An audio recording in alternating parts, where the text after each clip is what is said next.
There was a night, many years ago, when I sat alone in a small room with nothing but a candle, a notebook, and the weight of my own failures pressing down on my chest. I had spent 2 decades studying the lives of more than 500 of the most successful men who had ever walked the American soil: Carnegie, Edison, Ford, Rockefeller. And yet, on that particular evening, I felt poorer than the poorest man I had ever interviewed. My pockets were empty. My name carried no weight in any room of consequence.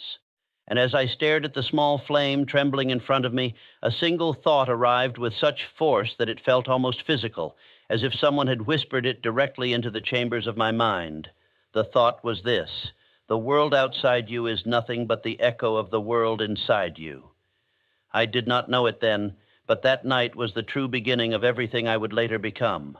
Because on that night, for the first time in my life, I understood that I had been trying to change my circumstances while leaving my mind exactly as it was. And the mind, my friend, is the only territory in the universe over which you have absolute dominion. Listen carefully to what I am about to tell you, because the principle I am going to lay before you is the same principle that separates the man who dies in obscurity from the man whose name is whispered for 100 years after his death. Every single human being who has ever achieved something extraordinary did so because, at some hidden moment in his life, he changed his mind. Not his strategy, not his location, not his profession, his mind. He altered the inner picture he carried of himself, and the outer world rearranged itself to match that new picture as surely as iron filings arrange themselves around a magnet. This is not poetry.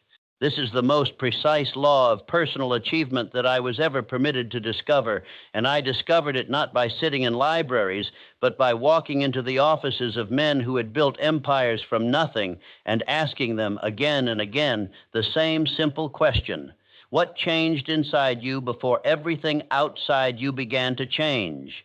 And the answer, in every case, was the same. There was a moment, a single, quiet, almost invisible moment in which a decision was made, a decision so small that no one around them noticed, yet so powerful that it reorganized the architecture of their entire destiny.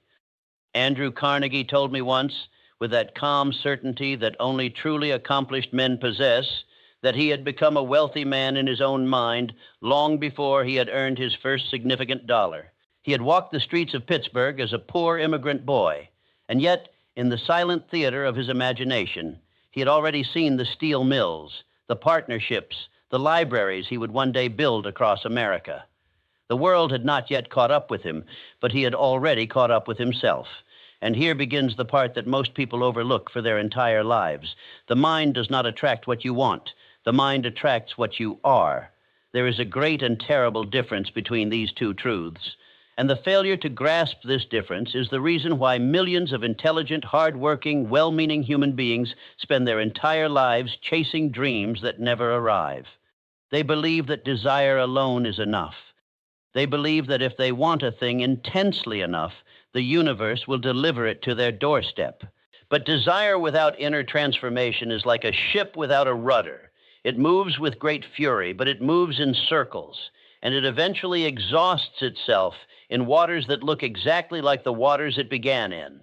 I watched this happen to countless men of brilliance, of energy, men whose ambition burned like a furnace in their chest, and yet they remained poor, frustrated, bitter, because they had never understood that the outer life is nothing more than the printed page of the inner script.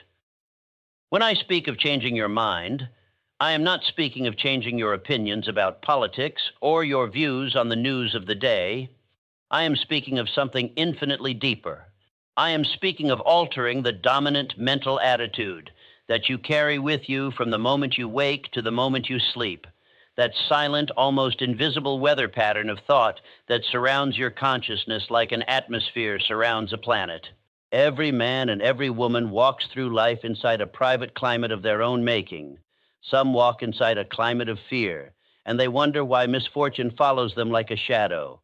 Some walk inside a climate of resentment, and they wonder why opportunities slip through their fingers. And some, the rare ones, the ones whose lives bend the course of history, walk inside a climate of unshakable expectation, and they wonder at nothing because everything they expected has already begun to arrive. Now, the most surprising part comes only here, and I want you to receive it slowly, because it has the power to overturn everything you thought you knew about success.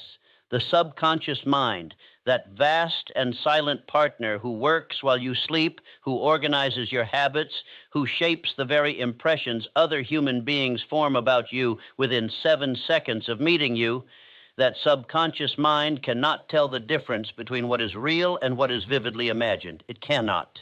It was not built to. It accepts whatever picture you place before it, day after day, with feeling and conviction, and it sets to work, patiently, relentlessly, invisibly, to make the outer world correspond to that picture. This is why a man who tells himself he is unlucky becomes unluckier with each passing year.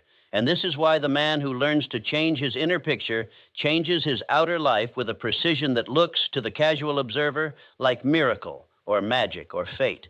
But it is none of these things. It is law. It is as lawful as gravity, as lawful as the rising of the sun. The Creator did not give us a chaotic universe. He gave us a universe woven through with principles. And the principle that governs personal achievement is the principle of thought correspondence.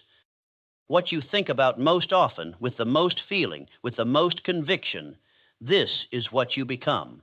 And what you become, this is what you attract.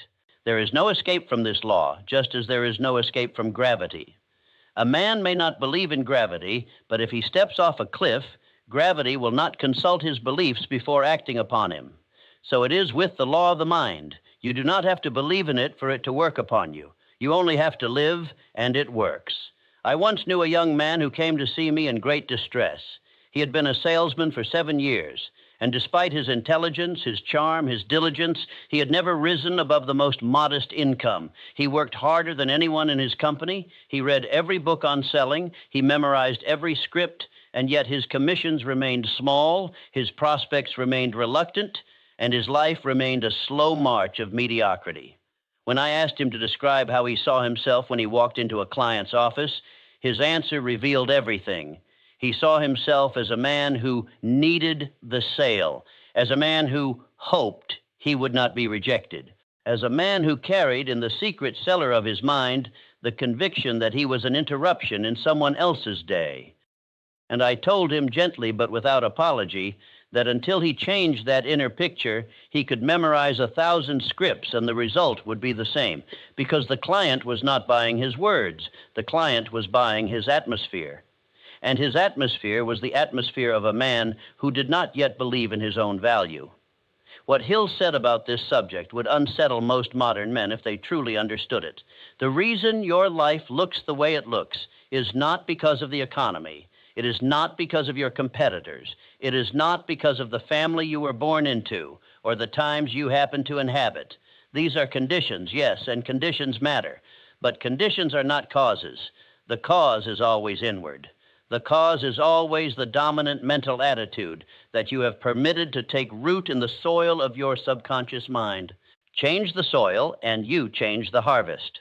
It is that simple. And it is that difficult because the soil has been forming for decades, and most men would rather move to a new farm than do the slow, patient work of cultivating the only farm they will ever truly own, which is the inner acreage of their own mind.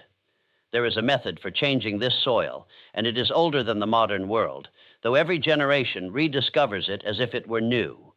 The method is called autosuggestion. And it is nothing more than the deliberate, repeated, emotionally charged planting of a chosen idea into the subconscious mind until that idea takes root and begins to bear fruit. Every great achiever has practiced it, whether he gave it a name or not. Edison used it. Ford used it. Carnegie used it. Lincoln, in the long, dark nights of his presidency, used it. They sat with a chosen idea. They spoke it to themselves. They felt it as if it were already true. They refused to let it go even when every external circumstance argued against it. And slowly, almost imperceptibly, the idea began to grow legs and walk into the outer world. Henry Ford was told by men whose engineering credentials far exceeded his own that the 8-cylinder engine cast in a single block was an impossibility. He listened to them with the polite patience of a man who has already made up his mind, And then he sent them back to their drawing boards with the simple instruction to produce it anyway. They tried, they failed. They returned to him with proofs and apologies. He sent them back again and again. 6 months passed, a year passed, and eventually, because he refused to release the inner picture he had formed of that engine, the engine emerged into the world. The engineers had not changed. The materials had not changed. The laws of metallurgy had not changed. What had changed was the persistent, unwavering, emotionally charged conviction in the mind of one man, and that conviction had reorganized reality around itself. Here begins the darkest game of the subconscious mind, and it is a game most men never consciously enter, though they play it every day of their lives without knowing the rules. The subconscious mind is not selective. It does not evaluate. It does not weigh evidence. It accepts whatever you give it with feeling, repetition, and conviction, and it accepts it whether the gift is gold or poison.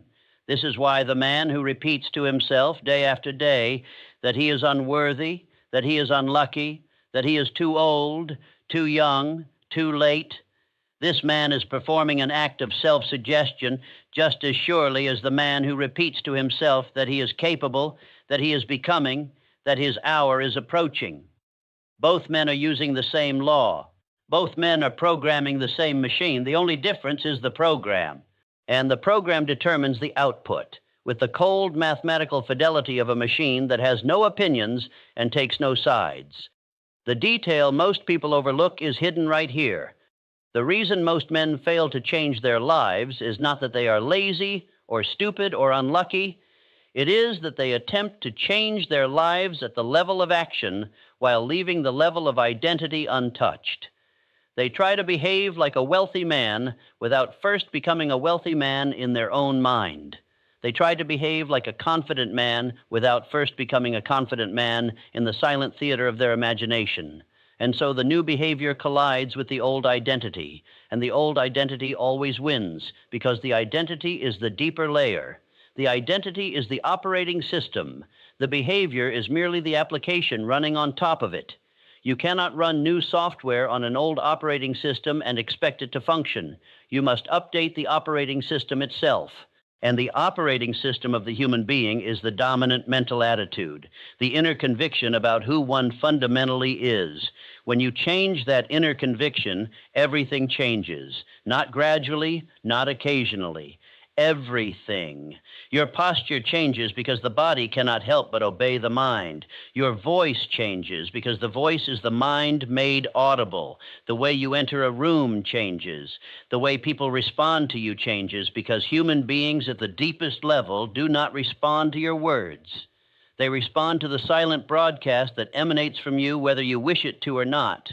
And when your inner broadcast is the broadcast of a man who knows where he is going, who has decided what he will become, who has accepted the responsibility of his own destiny, the world begins to clear a path for that man, because the world has always cleared a path for such men, and it always will.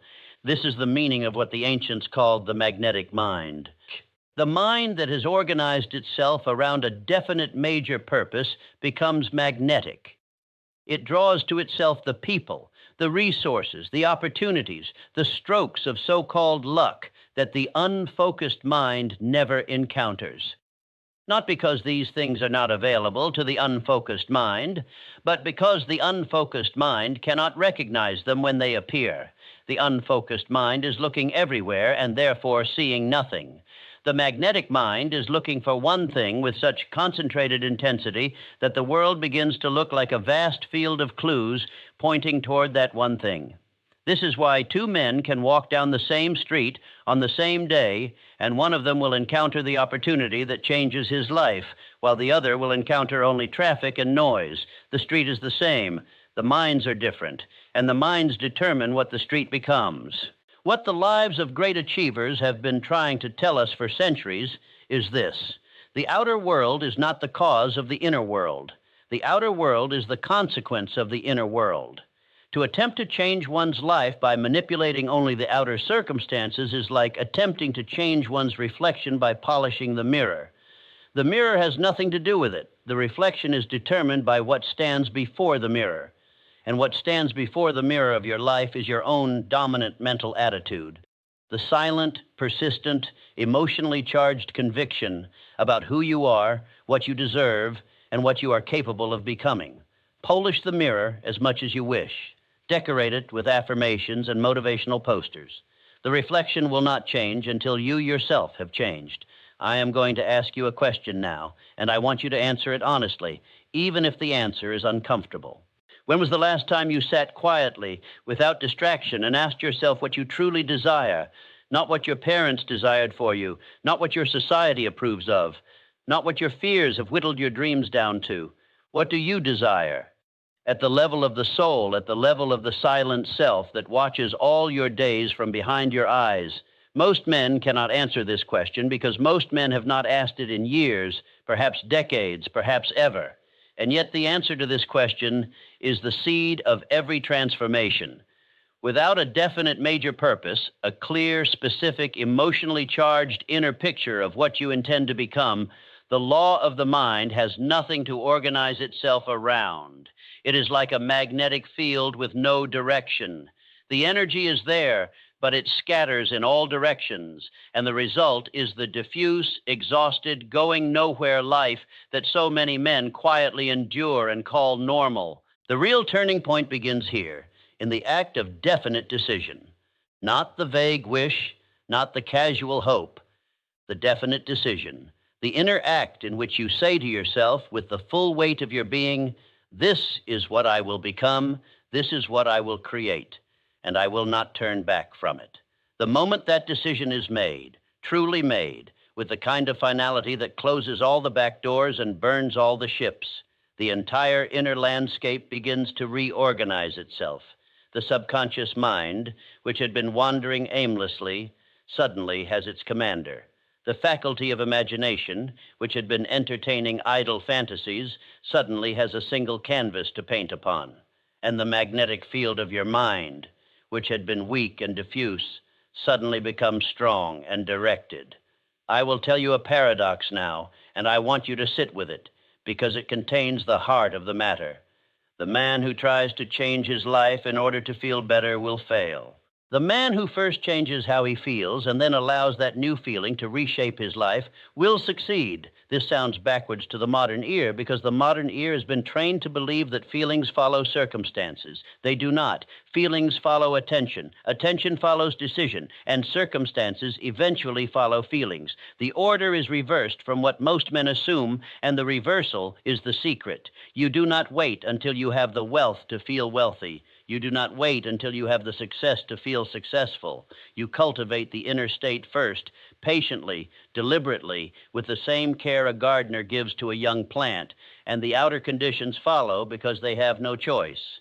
They are the harvest, and the inner state is the seed. There is a curious resistance in most human beings to this teaching, and I have spent many years thinking about why. I believe the resistance comes from a deep and largely unconscious belief that we do not deserve what we secretly desire.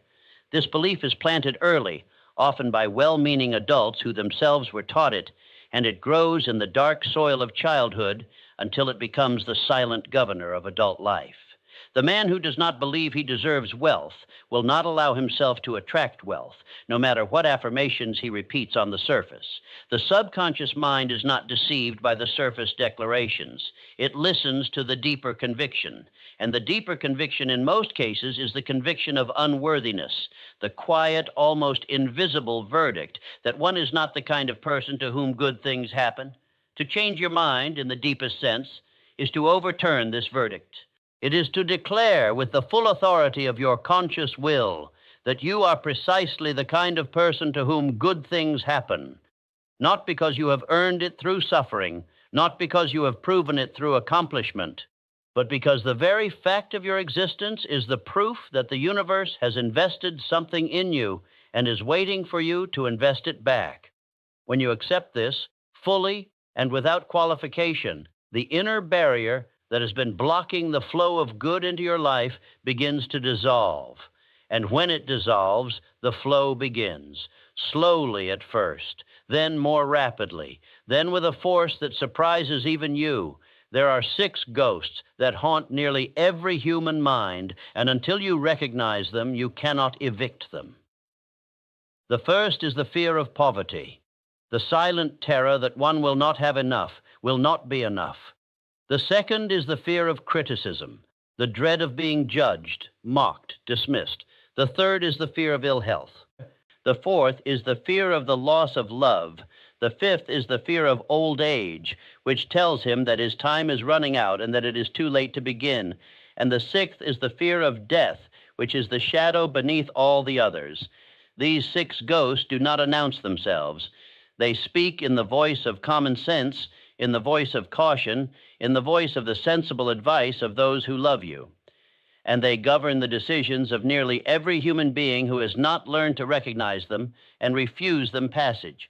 To change your mind is to confront these ghosts and dissolve them in the light of conscious awareness, not to deny them, not to pretend they are not there, but to see them clearly, to name them, and to refuse to let them write the script of your life.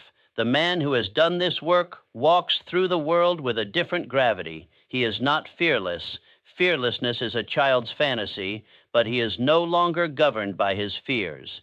He has become the master of the inner house, and the inner house has begun to reflect that mastery in every room of the outer life. This is what it means to change your mind. This is what it means to attract everything you desire, not because the universe is a vending machine that dispenses goods in exchange for the correct mental currency, but because the universe is a mirror, and the mirror has at last received an image worth reflecting. You may be wondering where to begin. The beginning is simple, though not easy. Take a single piece of paper this very night and write upon it the answer to one question. What do I most deeply desire to become, to do, and to contribute in the time that remains to me on this earth? Write it specifically. Write it as if it were already true.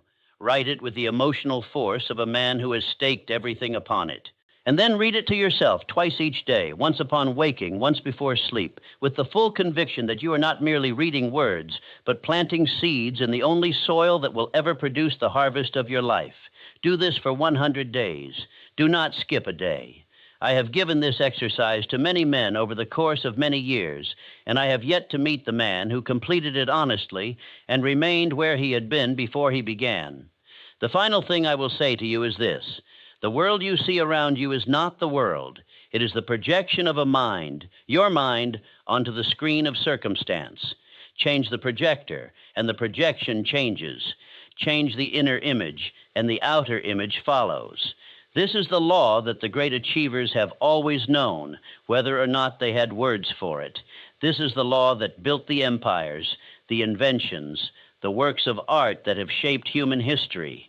And this is the law that is available to you in this moment as you sit wherever you are sitting, as the same mind that has carried you to this point waits patiently to be redirected toward what you were always meant to become. So I leave you with a question, and I ask you to carry it with you into the silence that follows this conversation. What inner picture have you been holding without knowing it that the outer world has been faithfully reproducing for you all these years? And when you find the answer, and you will find it if you have the courage to look, what new picture will you choose to hold in its place? Because the universe, my friend, is not stingy. It is not withholding. It is not punishing you. It is reflecting you. And the moment you decide to become a different reflection, a different world begins to take shape around you, as inevitably as the dawn follows the long darkness of the night. When you change your mind, you do not merely attract what you desire. You become the kind of person for whom what you desire is the natural inheritance. And there is a great difference between a man who chases his fortune and a man who has become, in the depths of his own mind, the inevitable destination of his fortune. The first man runs. The second man waits, knowing that what is his is already on its way. May you become the second man. May you do the inner work that produces the outer transformation, and may you, in the silent chambers of your own mind, begin tonight the quiet revolution that will, in time, rewrite the entire story of your life.